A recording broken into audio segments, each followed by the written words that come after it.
Should we start or should we have a small talk about weather? No, just do it. I don't do weather. Okay.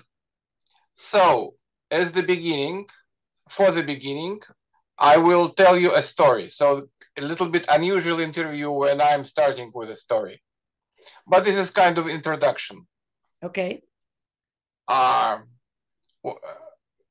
When I was in school, and that was many years ago, in the 8th or 9th grade, I had my first romance, and it was unhappy, of course, because she was the best girl in the class, the sexiest girl in the class, and she was looking for some serious relations, and I was too shy even for the first kiss. But once she gave me a present. There was a LP record, but it was a LP record of some absolutely unknown for you singer. But on the cover of it, with her gorgeous handwriting, she wrote, Suzi Quatro, Can the Can. This is how I learned your name, much earlier before than I heard your music. And so for me, the name Suzi Quatro is forever connected with love and pain. So that is introduction. But if to develop this story, I will slowly move to my first question. This girl, I follow her in the Facebook. She became a grandmother recently. And I'm getting closer to the very serious age of 60, when person is officially declared to be old, considered to be old. And this is very important, and I think about it. So my first question, how did the eternal tomboy Suzi Quatro managed with this problem? What did you tell yourself when you crossed that line? I have not had a birthday yet that has bothered me even this much. Really? I don't care. This is my secret. I don't care. I announce my age from the stage. I always have done. I'm proud to be 72 and doing what I do. I don't feel that age. I don't look that age. I don't even think about it. So, and I've always been the same. I don't feel old. I just feel like me doing what I do. Real comfortable in my skin, you know? Yes. Excellent. Excellent. Oh, I'm looking at my notes. I was sure you will answer something like that. Okay.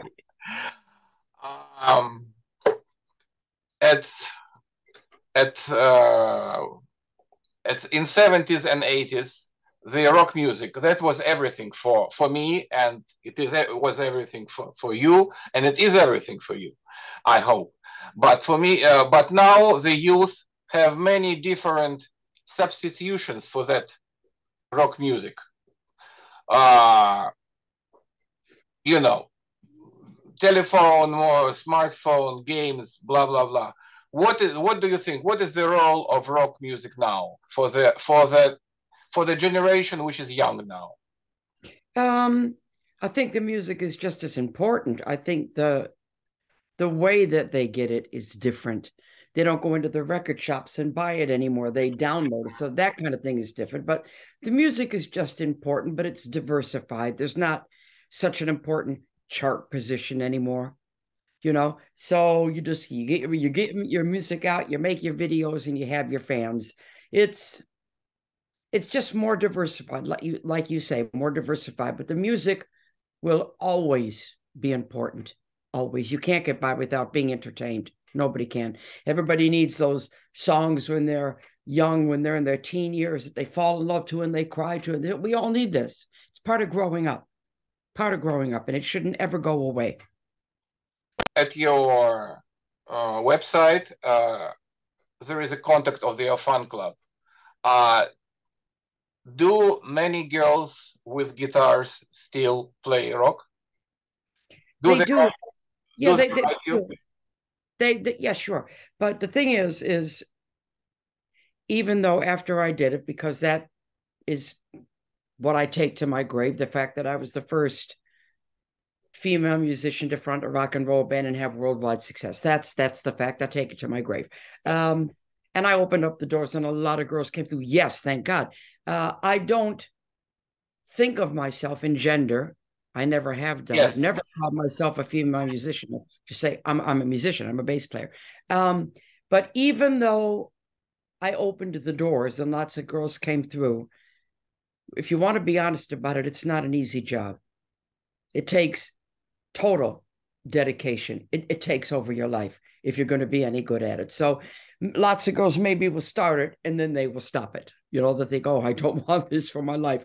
I had no choice. This grabbed me and I had to do what I do. And I'm still doing it now. It's as important to me now at 72 as it was at 14. No change. Yeah, but I mean, if you watch the documentary Suzi Q, that came out at the end of 2019, so many famous women in there talking about, I was in tears. I was in tears when I saw the first time with the audience at the premiere in London. I started to cry because it affected me. Because I didn't, to be honest, and I always am honest, I didn't know I was doing what I was doing. I didn't have a plan or an agenda. I was doing what I had to do. I didn't know it was weird or unusual. I didn't even realize that. And it wasn't until I saw that documentary at the age of 71. And all the women came up and I went, oh, because if you put it all together and make one sentence out of it, what every woman said, they basically said, we would not have done what we did. We would not have picked up an instrument if Suzi hadn't have done it first. And this really affected me big time. And I just had to finish that story. I've become good friends. I'm good friends with all of them who were in the film, but Cherie Curry, the lead singer from The Runaways, we're good friends. And I called her the next day in LA. And I told her what happened, that I was crying at my own documentary premiere. And I said, I just realized something, Cherie. And she said, what? I said, I realized that by doing what I did, I gave permission to women all over the world to be different. And she went very quiet. And then she said, and you just got that. So she was laughing at me. But I think it had to happen this way, because when I look back now at my age of 72 and I look back at everything that happened, if I had been the kind of person who went, hey, I'm a girl and I can do this too, but I didn't do that. I didn't say, hey, I'm a girl. I just did what I did. So it had to fall on my shoulders, yes, for it to be a natural thing and not a manufactured thing. This is what I'm trying to say. If you tried to manufacture Suzi Quatro, it wouldn't have happened. In fact, my husband said something very funny. He's German. And he said, if you didn't exist, he said, somebody would have to manufacture you. Yes, yes. I understand what he means. You know, it's like, so it was natural that it fell to me, although I didn't know it, but I take it very seriously, you know, now that I know that I was the reason for. Mike Chapman said in the interview, but I believe it got cut out of the final one. He said, every single female in this business, from Mike Chapman, every single female in this business that came after Suzi owes her something. Yes. That's a big statement. Yes, but it is true. Wow. Wow. This little 5'2" girl from Detroit playing bass guitar. Who knew? Who knew that I was going to do all this? But it makes me feel very proud. I have to say, I feel proud.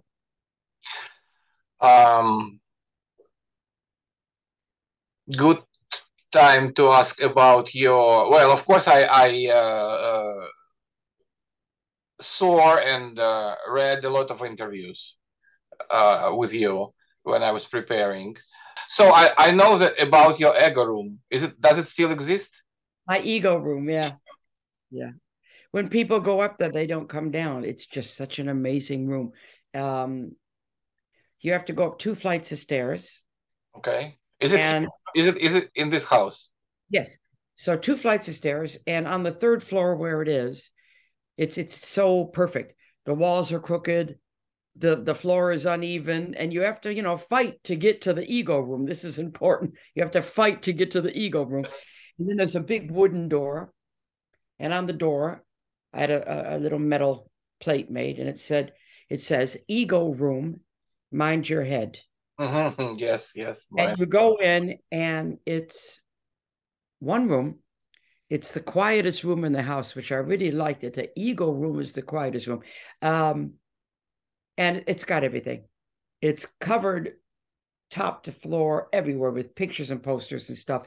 You've got my clothes down one end, some bass guitars, CDs, scrapbooks, videos, 8-track videos. I found a TV that plays both. Awards, my This Is Your Life big red book from the TV show. And you can go in there and you can shut the door and you can just go into your memories. You can feel your pride, you can pat yourself on the shoulder a little bit. And the important thing is, which is why I'm normal, is when you come out of that room, you close the door. Yes, but this is a fantastic place, but it's for you and for the guests of your house. Were you thinking about some kind of museum? I think when my time is up, I might let my son and my daughter open that up as it's kind of like a museum. I think people maybe they could let people come up to see the ego room. I think a lot of people would enjoy that. Absolutely. Yeah, I think I have put that in my will. I would leave that to them. I wouldn't want the whole house being tramped in, but he could make a little, maybe like Elvis does at Graceland. You rope off the parts, nobody can come, but you let them up there to see the ego room. That's the best way to do it. Because I would like to share that with people.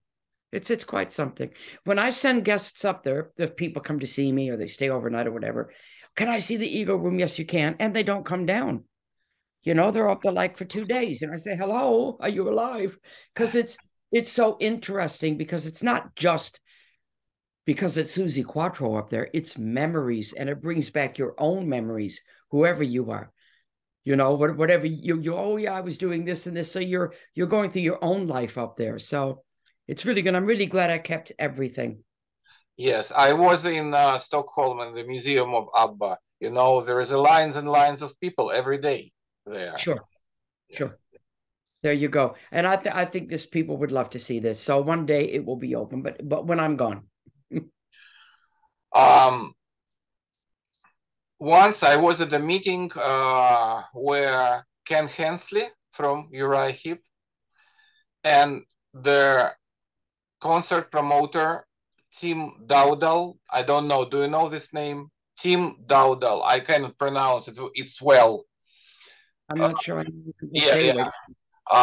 Anyway, they were speaking about how did the musical business changed from 70s to now, and that in 70s they said it's their words that promoter got everything and artist was paid few dollars for the concert, so the promoters were getting all the profits.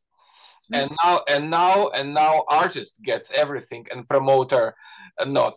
And I think you have to qualify that a little bit. Yes, and I don't think it was entirely. I certainly got it. And I got it. And they said that there was a moment of evenness when both were getting paid, but that was maybe for 1 week. So what is the difference of the musical business from 70s to now? Well, I always got good money in the 70s. Mickey Most made sure of that. But he always used to say to me, the promoter has to make money or he won't book you, which made total sense to me. That's their job. That's what they do it for the profit. Yeah, it's a little bit better now. I didn't think it was uneven before, though. I just think it just grew in a different area. And all the fact that you don't make money anymore from your music record sales, because of the streaming and the downloads, and it's very difficult to make. It's really the artist is now at the bottom end of the food chain. So now, so in that respect, the artists now have to make money on their concerts. So it's all evens out. But they should address that streaming stuff, because it's not fair, and you don't make money at all on your music. You can only make money on your concerts. So that's how it is now. But my promoters always make money on me. They always have done. I don't know what he was talking about. I never felt it was uneven. I just thought it changed as the business changed. Yes. The needs changed. Okay. You live in England, so you know that there is this ABBA arena in London where I haven't yet. Have you been there? I haven't been yet. I think I probably would like to go, because I know some people who have gone and said it was fantastic. So it's probably something to see at least one time. Yeah. Yes. And I read that they are playing the same holographic show with David Bowie hologram. Oh. Yes.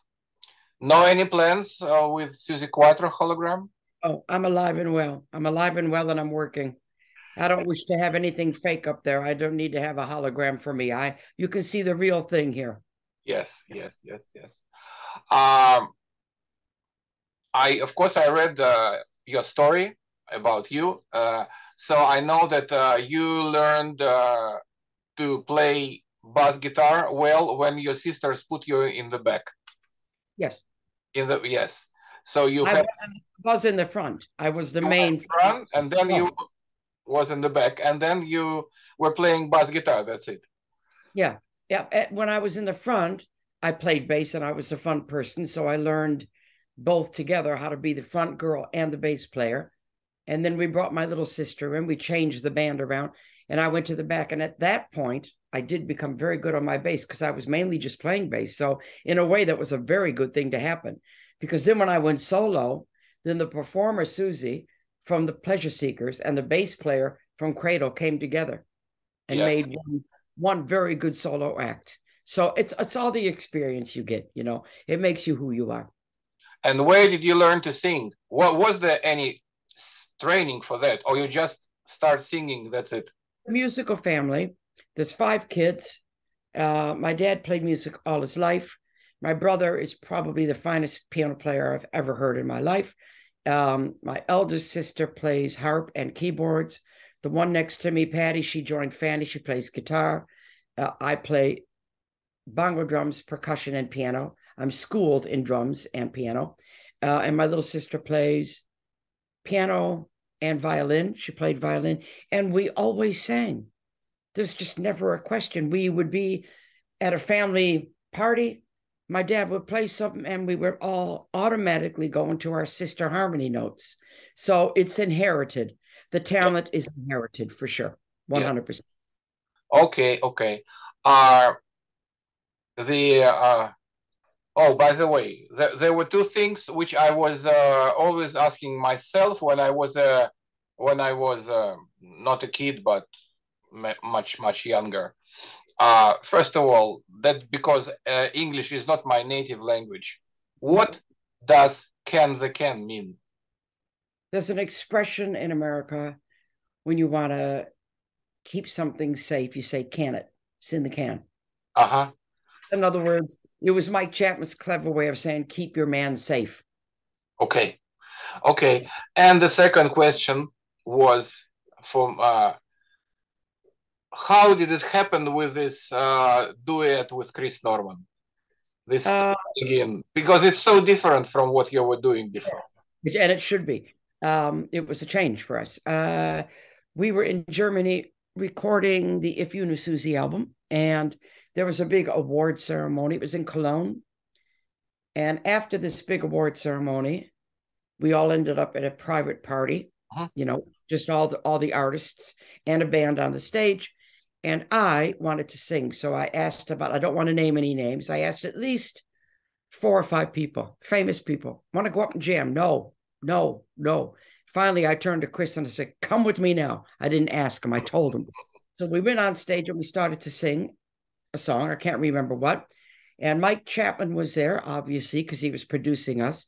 And he decided he liked what he heard and he liked what he saw. And he went back to bed that night and came in the next day in the studio. And he said, Suzi, get on the piano. I said, okay. And he said, put the mic up for me. And he got his guitar. And he said, switch on the machine and record this. Suzi, whatever I sing, after it, I want you to go, da, da, da, da, da. I said, okay. So he went, our love is alive, da, da, da, da, da. And so we began, da, da, da, da, da. He did the chorus. He said, thank you, give me that, and I'll take it home, and I'll write the verse tomorrow. And then we did it together in Germany with, this is why it was such a magical recording. Mike said, I want you to do this exactly like I saw it at that ceremony, at that private party, where you jumped up, unplanned. So, Chris, you're going to be here. Suzi, you're going to sing it to each other at the same time. Yes. So it's really a duet. And that's how it created that magic. I saw many of your videos on YouTube, and I was very surprised positively. I was excited with your new songs.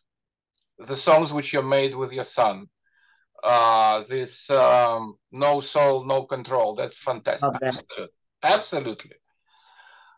And that's me. I always say that out of all the songs I've written, I wrote that one with my son. That the lyrics of that are very much me. They're very me. And working with my son has been a bonus. Yes. I had no idea he was so talented. I didn't know this. And I didn't know that we were just going to come together in such a union. We are a songwriting team now. We have a production company. We write film music. He's produced 2 albums with me, co-written the songs and played guitar. He's produced and played guitar on Uncovered, my covers EP that's out now. And he's produced the upcoming duet album, Suzi Quatro and Kay Quatro, which comes out in April. So we have really connected. He gave me a new look at myself. Yes, a new look. He let me see myself like I was just beginning again. He gave me the excitement back. Yeah, he really did. He really did. And the devil in me, I don't want to offend you, but you look like Ozzy Osbourne. Well, it's supposed to be the devil in me. Yeah. We went a little bit for that look, to give it its credence. I don't usually do that, but that was what that song is. You had to look a little bit spooky, Yes. You in your documentary, there is a lot of things as Alice Cooper speaking about you. So were you performing together? Are you friends? What are your relations? We're very good friends. We've known each other since I was 16. Oh, he's a year older, so a long time. We always we laugh about this. We always liked each other a lot, and we always were attracted to each other. And the one time that we had a chance to do something about it, we always laugh. We had a kiss, a big kiss. One of those kisses that can go that way or that way. And then we both pulled back and we both went, no. No. So we always laugh. So we're supposed to be friends, which is what we are. Good friend. I like Alice a lot. He's a great guy. Another video which I don't know how to explain it, which surprised me or which was very interesting for me is it's a short extract from your concert in Prague. It's called Live in Prague 1979. Yes. When you do the bass guitar solo, you are absolutely on the bass guitar planet. You are not there. You are somewhere. I know. Inside yourself. You look mad. A little positively mad. I'm somewhere else. You're right. And funny you should mention that. just lately, in this last year or so, at least 10, 15, maybe 20 people have mentioned, now you're one of them, this solo. And I've decided now, as soon as we're done, I'm going into rehearse. I'm going to put that solo back in the show. Good idea. Good idea.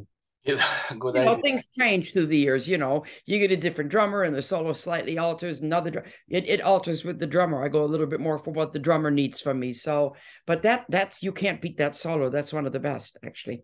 Yes. Yeah. And one little thing, you are very active. You move, you shake your head, but your haircut is always stable. Was it a very special design? I don't know. I've got good hair. I can do whatever I want to do, and it just comes back. So I've been blessed with good hair. Actually, there is one question which I have, but you have answered it actually. But I will ask because it's in the plan of my interview. Do you know an English TV series they called Urban Myths? Yes. There is one series about Bob Dylan who came to the wrong apartment. Yes. He decided to visit Dave Stewart, and he came to another Dave who was the plumber. And when this Dave the plumber asks, he has the Bob Dylan freewheeling record in his collection, and he asked him to sign, and Bob, the actor who plays Bob, refused. He says, "You want him to sign it, but I am totally different person." So, are you the totally different person from that Suzi or not? I wrote my autobiography in two people for that reason. Both people have, all the way through the book, they both have their words. Little Suzi from Detroit and Suzi Quatro wrote my autobiography. Okay, they're both. I have a place of me that's Suzi Quatro, and that's who that is. And then I have a private place, and you have to have a separation. They're both me, but I can't be one or the other all the time. They're both part of me. I have to go in about 5 minutes if that's okay, because we said a half an hour, and I got another. Yes, okay. Well, one of the reasons I asked for this interview is to make it for your upcoming visit to Finland. It's soon. Yeah. How often are you in Finland? Do you have something special to tell about your previous tours in Finland? I've always enjoyed Finland. There's one shop I used to buy all my crystal from, my glasses, and it's a famous shop, a big department store in the center of Helsinki. And it's got lots of these beautiful glasses. I still have some here now. Yeah, I've always enjoyed coming to Finland, always. I have a lot of good memories from there. Always good shows. Do you know some Finnish female, sorry, I'm speaking about gender again, female rock singers? I have seen some through the years. The names won't come, but I have seen a few, yes. Okay, so I think we had a nice talk, and welcome to Finland, and hope to see you soon in Tampere on 8th of April. Yep, I can't wait. Thank you. And thank you.